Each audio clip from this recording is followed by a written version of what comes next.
but today is in fact the beginning of our new church year. Today is the first Sunday in Advent. So Happy New Year to you all. Thanks. I have to tell you, I love Advent. I love the season more than any other season. I love the warmth and beauty of the season. I love the stories that we'll be hearing as the season unfolds. Stories of Elizabeth and Mary, both with their spectacular pregnancies, and a little bit of scandal, but a little bit of mystery, and both who then give birth to these beautiful infants. Well, aren't all infants beautiful, but to John and to Jesus. I love how each week as you come to church, you'll find the church a bit more decorated, and you'll find the church a bit more illuminated by these candles as they grow brighter and brighter. I love the season of Advent.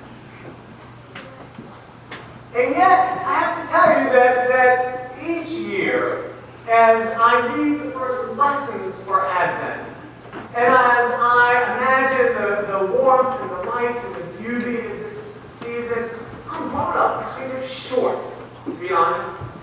Because if you're paying attention to the lessons, they hardly invite you into a warm, gentle season, but rather the words are inviting a pure adrenaline instead. Were you listening? Isaiah speaks. And listen to the language that he uses. Oh, that you would tear open the heavens and come down so that the mountains would wake at your presence.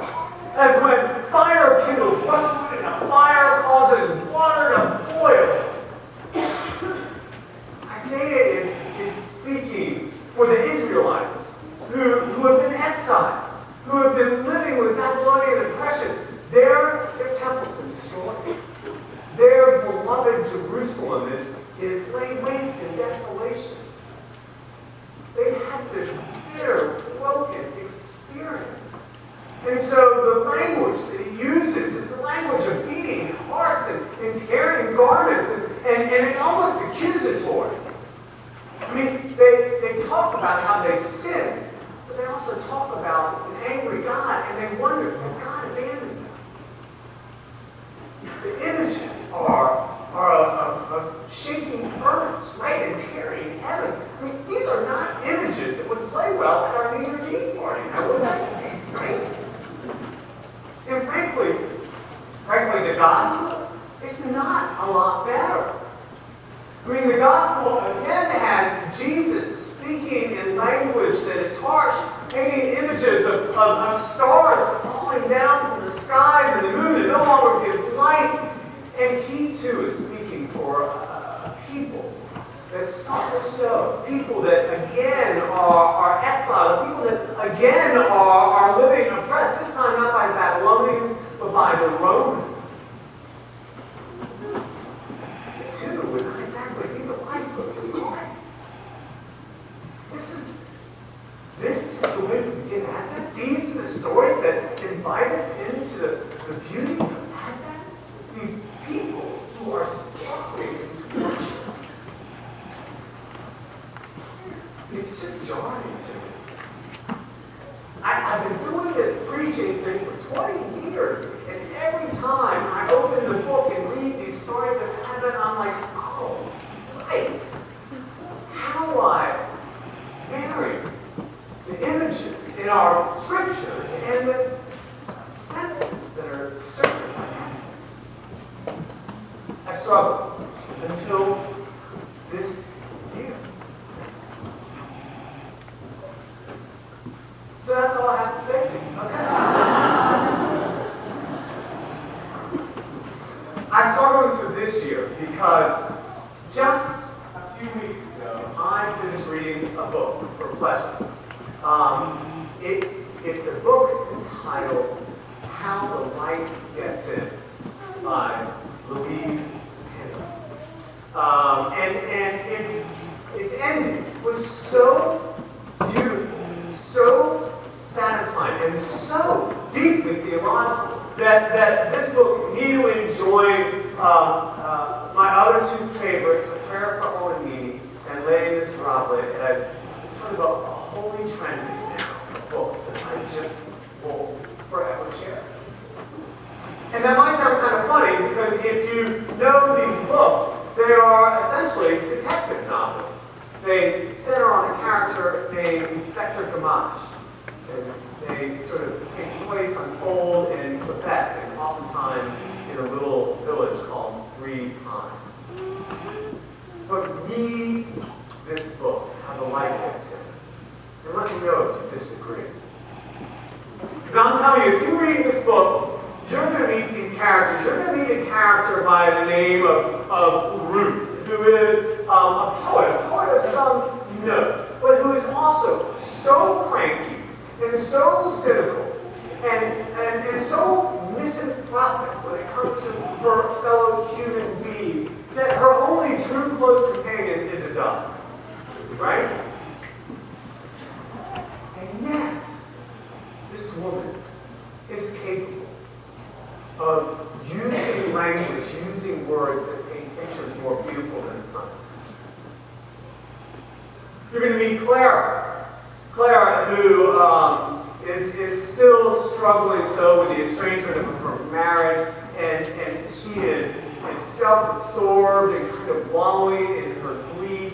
And at first you're going to think, oh, I couldn't spend 5 minutes with her, but then you're going to come to see that she's not just a painter, but she has the keenest eye for seeing people, seeing their pain, and painting their portrait. And there's so many other characters. I won't tell you about all of them, but I do need to just tell you about the central character, Inspector Armand Gamache, who is this brilliant chief detective, head of what had been, once upon a time, the most prestigious homicide division in all of Quebec.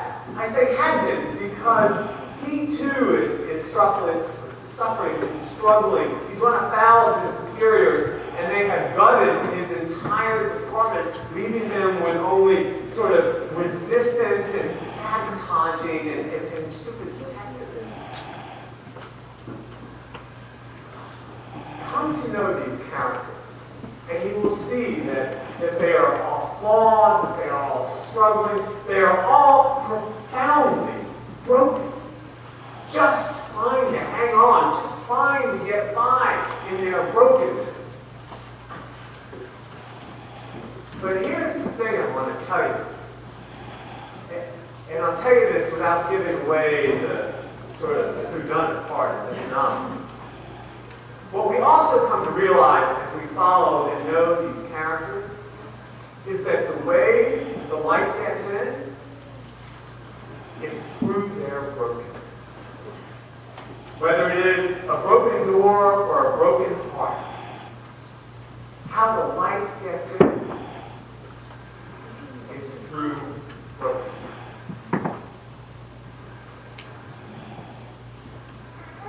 I was reminded of that novel as I thought about the characters in today's scriptures. Because you know what? These characters, they are all profoundly broken. They are suffering. They are struggling.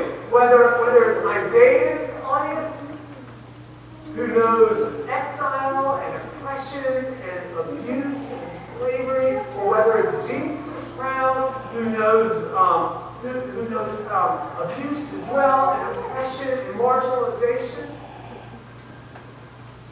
Our characters in the scriptures today are all broken. And perhaps maybe the reason these lessons speak so powerfully to Advent is that the place where the Advent promise gets realized is in their brokenness. The place where we can see the light of Christ born into this world time and time again is in their brokenness. Look at where Christ comes. It is to these people who have been tormented by demons. It is to these people who have been lame, unable to see or hear or speak. And brokenness, Christ pours his light. Ultimately, for Isaiah, the way that long, long book ends is that Isaiah promises that your hearts will rejoice and your bodies will flourish. And you, Zion, you, Israel, will live in a land of freedom and prosperity. The promises of brokenness healed and a light restored. Ultimately, Jesus promises to people his gospel that you'll be healed of your lameness, that your demons will be cast out, that if you are marginalized and alone, you'll be brought in, that you'll never be voiceless and powerless into the brokenness of Jesus' people, his life and form. Ultimately, the promise of Advent for you and for me is that Christ will be born anew, that the light of Christ will be born again and again into our brokenness.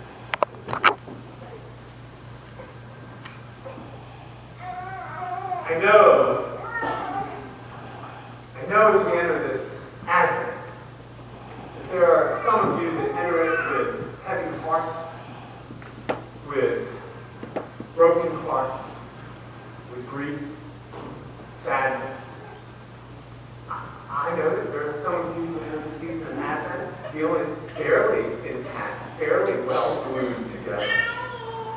I know that there are some of you who enter the season of Advent hoping, praying, wondering about a new job, or a new love, or a new life.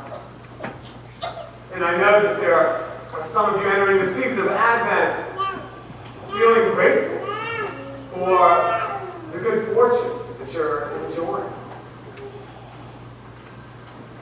And I know one other thing for certain too. That is that all of us, as we enter this season of Advent, any age, from the time the umbilical cord is cut, certainly to the time we get to the adults and beyond, all of us will know what it is to be broken.